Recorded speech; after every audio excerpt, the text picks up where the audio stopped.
আমার মিষ্টি বন্ধুরা কেমন আছো তোমরা সবাই আশা করি অনেক অনেক ভালো আছো। আমি হাসান কলকাতা থেকে দূরে এক অজপাড়া গায়ে আমি আমার বাবা আমার সাথে থাকি। আমার বাবা একজন ব্যবসায়ী ও গ্রামের চেয়ারম্যান। বয়স ৫, আমার বয়স ৩ এক ৫ বছর বয়সে আমার বাবার বিয়ে হয়েছিল।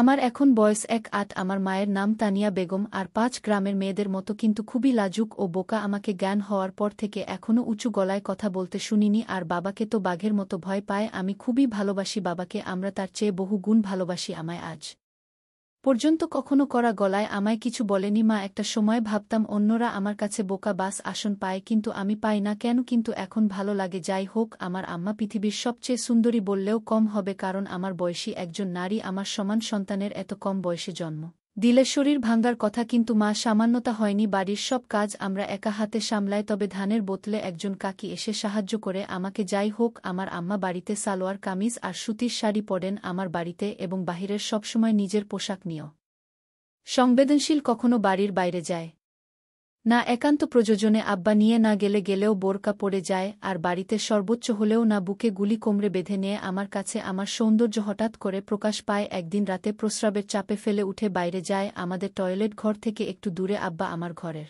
সামনে দিয়ে যেতে হয়, তো আমি তাদের ঘরের সামনে আসতে একটা শব্দ পেলাম। শব্দটা বুঝতে পারছিলাম না, তবে আমাদের ঘর থেকে আসছে। ভালো মন্দ বিচার না করে কৌতূহলী হয়ে এগিয়ে জানালার কাছে এসে দাঁড়াতেই শব্দ কিসের বুঝতে পারি। কাঠের খাটের খচক শব্দ হচ্ছিল। আমার বুঝতে বাকি নেই কিসের কারণে শব্দ। কখনো আব্বা আমাকে খারাপ নজরে দেখে নিন, কিন্তু কেন জানি না সেদিন আমি সব জেন গুলিয়ে ফেলি। জানালায় হাত দিয়ে দেখি বন্ধ ভিতর থেকে, তাই হতাশ হলাম। কিন্তু হঠাৎ নজর পড়ল জানালার পাশ দিয়ে টিনের জোড়ায় কিছুটা ফাঁকা দিয়ে ভিতর থেকে আলো আসছে। আমি তাড়াতাড়ি চোখ রাখি তাতে।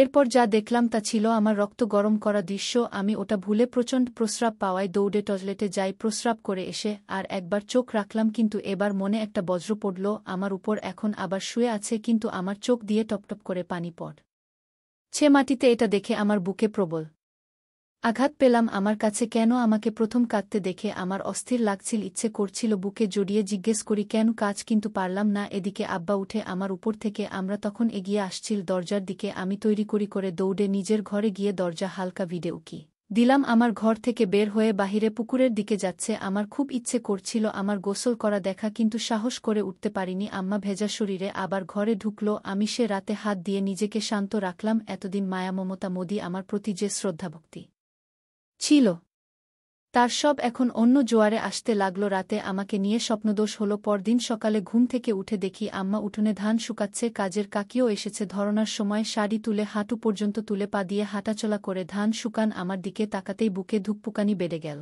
আমার গায়ে একটা সালোয়ার কামিজ। আমি এগিয়ে গিয়ে আমাকে জড়িয়ে ধরলাম, পিছন থেকেও বললাম আমার খিদা লাগছে। আমরা ভূত দেখার মতো ছিটকে আমার থেকে দূরে সরে যায়। চিৎকার দিয়ে পড়ে আমায় দেখে বুকে হাত দিয়ে স্বস্তির নিঃশ্বাস নীল। আমি ধ্বজভঙ্গ হয়ে দাঁড়িয়েও আছি, কি বলবো কিছুই বুঝতে পারছি না। আসলে কখনো আমাকে এভাবে জড়িয়ে ধরে নিবর হবার পর তাই ভয় পেয়ে গেছে। ওদিকে কাকে হা করে তাকিয়ে আছে বিশ্বাসটা বোঝার জন্য। আমরা তখন আমার জীবনের অন্যতম অবাক করা কাণ্ড ঘটাল। জোর গলা রাগের সুরে বলল, এমনি ধরো কিসের জন্য এত বড় হয়েও তোমার জ্ঞান বুদ্ধি হয়নি? আমার চোখে মুখে রাগ আর পানির ঝলকানি। আমি ভয় পেয়ে গেলাম। আমার এই রূপ দেখে আমায় তার প্রতি মনোভাব পুরো পাল্টে দিল। আমি প্রচণ্ড কষ্ট নিয়ে মুখ চোখে পানি নিয়ে মাথা নিচু করে ঘরে চলে গেলাম। তখন বাহিরে শুনতে পেলাম কাকি বলছে, কি রে বুঝি তোর কি হয়েছে জীবনে, যে পোলারে একটু গলা উঁচু করা কত কোষ নাই? আইস কি কইরা এমনই বলি? আমার কোনো প্রত্যুত্তর পেলাম না। মন খারাপ করে সে যে ঘরে ঢুকে আর বের হইনি। ঘুমিয়ে পড়েছি। দুপুরে হঠাৎই একটা শব্দে ঘুম ভাঙল। ঘুম ভাঙতেই চমকে শোয়া থেকে উঠে বসে পড়ি। আম্মা আমার পাশে বসে অকাতরে কেঁদে চলেছে ফুপিয়ে ফুপিয়ে। আমি কি হয়েছে আম্মা কান্দেন কেন, কি হয়েছে কন? আমার মারে আমায় বুকে জড়িয়ে ধরে কাঁদতে লাগল। বলে উঠল, আমাকে মাফ করে দাও বাবু, আমি আইস আমার বাবুর আরে বোকা দিচ্ছি। তুমি মন খারাপ করো না সোনা, রাগ করো না। আমি সকালে আমার সাথে এই আমাকে মেলাতে পারছি না। আমরা পরনের সকালে পোশাকি, তবে ঘাম ঝরানো শরীরে এখনো ধান লেগে আছে আমার বুকে। আমার মাথা ঘামের গন্ধ খারাপ হয়, কিন্তু মায়ের গায়ে নাকি এক তৃপ্তি স্নেহের ঘ্রাণ থাকে। আমিও তাই পেলাম। আমার কান্না থামাতে আমি আমার হাত ধরে বললাম, আপনি আমার আম্মা, আপনার উপর আমি রাগ কেন? আপনি বলবেন না তো কে বলবো? আমার এ ভুল করেছি তাই বকছেন? আমরা বলল, আমার মনটা খারাপ ছিল ময়না, তাই মাথায় কাম করতা ছিল না। বেলা তোমায় বলছি আমারে মাফ কইরা দিয়ে পড়ান। আপনি এসব বইয়ের নাম। আমি আপনাকে ভীষণ ভালোবাসি। আপনি এমন করলে আমি কষ্ট পাই। আপনার উপর আমার কোনো রাগ নেই, কান দেন না দয়া করে। আমার কান্না থামাতে কিছুটা তখন বললাম, আমার খিদা লাগছে, আমার আম্মা হতো না, এই তো আসো আমার লগে। আমার পোলারা সকাল থেকে কিছু খায় না, কি মুখ পুড়ি আমি আমার মুখ চেপে থামিয়ে বললাম, এসব করবেন না আম্মা, আমার কষ্ট হয় বলে। আমি কি এক সাহসিকতাই জানি না। আমার ছোট্ট একটা হামি দিয়ে বসলাম সেকেন্ডের জন্য, আমিও স্তব্ধ হয়ে গেলাম, কিন্তু আমার খানিক কোনো বিরূপ প্রতিক্রিয়া ছিল না, উল্টো আমায় অবাক করে আমার গালেও দিয়ে আমার সোনা বলে বুকে জড়িয়ে ধরল। আমি আকাশপাতাল এক হওয়ার মতো অবস্থা হয়ে গেলাম। আসলে কখনো এমন কিছু ঘটেনি এর আগে। সাধারণ তোমার সন্তানের এ ধরনের আচরণ স্বাভাবিক, কিন্তু আমাদের বিশ্বাসটা ভিন্ন। এত বড় হয়েছি, কখনো এমন করিনি। কেউ হঠাৎ করা একটু অস্বাভাবিক, কিন্তু আমার কান দিয়েও আমি অবাক। আমার হাত ধরেই বিছানা থেকে নেমে নিয়ে বাইরে উঠোনে একপাশে গাছের নিচে বসিয়ে দিল। আমি গুলি করে বসলাম। আমরা তখন ভিতরে গিয়ে প্লেটে করে খাবার আমায় খাইয়ে দিল নিজ হাতে। মাঝে হঠাৎ আবার কে দিল আমার দিকে চেয়ে। প্রথমবার দিয়ে সাহস বেড়ে গেছে। মা এবারও কিছু বলল না, মুচকি হেসে আমার প্রতি স্নেহ প্রকাশ করল। আমি বুঝলাম না, অপরাধ বোধে আবেগী হয়ে গেছে বলে এই আচরণ। যাই হোক, স্বাভাবিকভাবেই নিলাম। খেয়ে উঠে গোসল করে এলাম নদী থেকে। বাড়িতে ঢুকে দেখি আম্মা গোসল করে কাপড় ছিল ওখানে, গায়ে একটা নীল শাড়ি, ভেজা চুলে গামছা বেঁধে খোপা করে কাপন আছে। তখনই আর এক কাহিনী ঘটল, আমার চোখ আটকে গেল। মায়ের পেতে জীবনে মার দিকে এভাবে তাকায়নি বলেই হয়তো এত সুন্দর আমার নজর এড়িয়ে গেছে। এতদিন আমি তাকিয়ে আছি এক ধানে পেটের দিকে। মা তখন আমায় দেখে ফেলে ও তাড়াহুড়া করে পেট থেকে ফেলে। আমার খুব লজ্জা পেয়ে বিশেষটাতে বিব্রত হলাম মায়ের কাছে ধরা পড়ে, কিন্তু মা কিছু বলল না। কয়েকদিন চলে গেল। হঠাৎ একদিন রাতে উঠেই টয়লেটে যায়, তখন আবার আমার কণ্ঠঘাটের কোচ শব্দ পেয়ে থমকে যায়। কেন জানি না, ভুলে গেছিলাম এই বিশ্বাসটা। এই দুর্দিনের কথা ভেবে নিজেকে একবার গালি দিলেন, কেন দেখলাম না রীতিমত জানালার পাশে ফাঁকা চোখ রাখতেই আবার সেই দৃশ্য আমার চোখে মুখে, ঠিক আগের মতোই। নীরজ জানি একদম নিস্তেজ লাশের মতো পড়ে আছে। আর আব্বা আপনার মনে কাজ করে চলেছে। আমি আর সামলাতে পারলাম না, ওখানে হাত দিয়ে শান্তি করে নিলাম। কাজ শেষে আব্বা আগের মতোই উঠে দাঁড়িয়ে যায়। আমাকে দেখে আজ এক প্রকার রাগ হলো, কেন এই বুড়ো যে আমার মতো এক রূপপতিকে পায় তা আমার বুদ্ধিতে আসে না। এই বুড়োর সাথে এমন মেয়ে বয়সী নারীকে মানায় না। থলথলে ভুড়িওয়ালা পেট নিয়ে কোনো লাভই হচ্ছে না, তা ক্লাস 1-এর বাচ্চাদের ও বুঝতে বাকি থাকবে না। আমার খাত থেকে নেমে আঁচল ঠিক করতে লাগলো। আমি বুঝলাম বের হবে, তাই দ্রুত ঘরে গিয়ে দরজায় উকি দিলাম। আমরা দরজা খুলে বের হলো। দরজা খুলে হঠাৎ কেন জানি না থেমে গেল কিছু সময়। এরপর হঠাৎ মুচকি হেসে মুখটা লাজুকতা করে হাতে থেকে লজ্জা প্রকার দিল। আমি বুঝলাম না কেন এই কাণ্ড। মাত্র যে নারী তার অপূর্ণ কর্মকাণ্ড ছেড়েছে, সে কিভাবে এমন খুশি। যাই হোক, 7-5 ভাবতে ভাবতে আমার আসার অপেক্ষা করছি। দেখি আম্মা বাথরুম থেকে ঘরের দিকে আসছে। এমন সময় আমার চোখ উল্টে যাবার জোগাড় হলো। আমাকে এই অবস্থা দেখেন আমি কখনো কল্পনাও করিনি আমার এরূপ শনের সৌভাগ্য আমার হবে। উঠোনের বাতি জ্বলছে, সেই আলো আমার গায়ে পানির বিন্দু চকচক করছে হীরের মতো। হঠাৎ আমার ঘরের সামনে এসে থেমে গেল আমার দিকে। আমার মুখ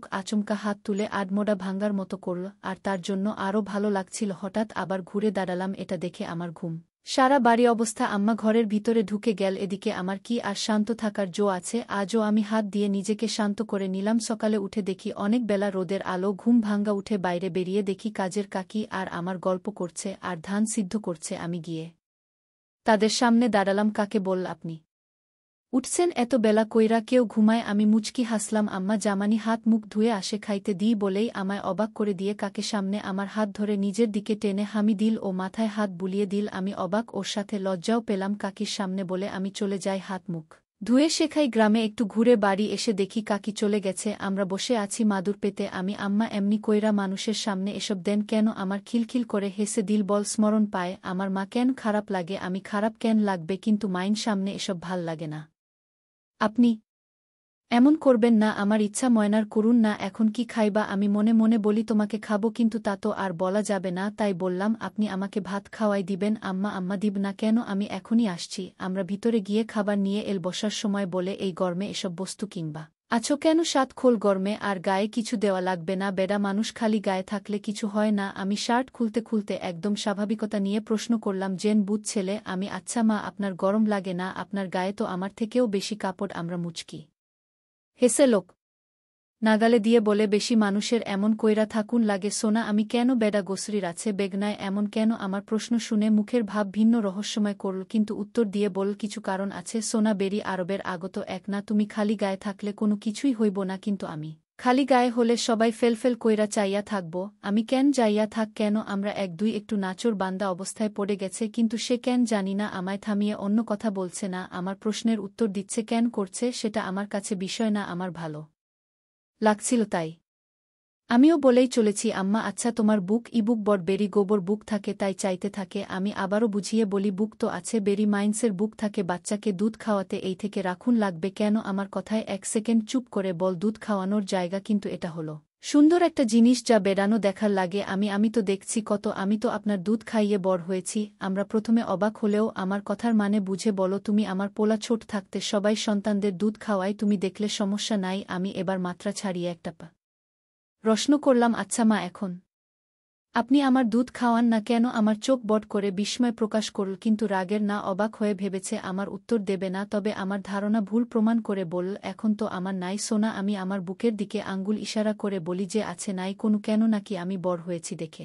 আমায় আর ভালোবাসে না আমার প্রশ্ন শুনে হেসে দিয়ে বলল পাগল পোলা আমার মায়া ঘোষ মিলে বাচ্চা হওয়ার কয়েক বছর পর দুধ শেষ হয়ে যায় আমি তো সুযোগ পেয়ে ধরে বসি আমি দেখছি আপনার আছে আর আপনি কোনো নাই ততক্ষণে আমার খাওয়া শেষ আমার হাত ধুয়ে ফেলেছে আম্মা আরে পাগল পোলা এই বুকের ভিতরে রস নাই হলে কি তোমায় না খাওয়া রাখতাম আমি আমার কথা শুনে আকাশ থেকে পড়লাম আমরা এত সহজে কথাগুলো বলছি যে আমার সাথে নিত্যদিনের তাই আমি বুঝলাম মা আমার কথায় রাগ করছে না আমি এগুলো তাহলে এত বট কেন আমরা এবার চোখ বট করে ছদ্মবেশী হাসি চেপে বিস্ময় প্রকাশ করল আর কোনো কথা বলল না কিন্তু হঠাৎ উঠে পড়ল আমি ভয় পেয়ে গেলাম আমরা করেছে কি না ভেবে আমার দিঘা বাড়ি বলো আর সবার সাথে আমি ভয়ে ভয়ে উঠে দাঁড়ালাম আমায় হাত ধরে তার ঘরে নিয়ে গিয়ে দরজায় খিল দিয়ে চোখের পলকে আঁচল ফেলে দিল এই অবস্থা দেখে আমায় আসমান জমিন সব এক হয়ে গেল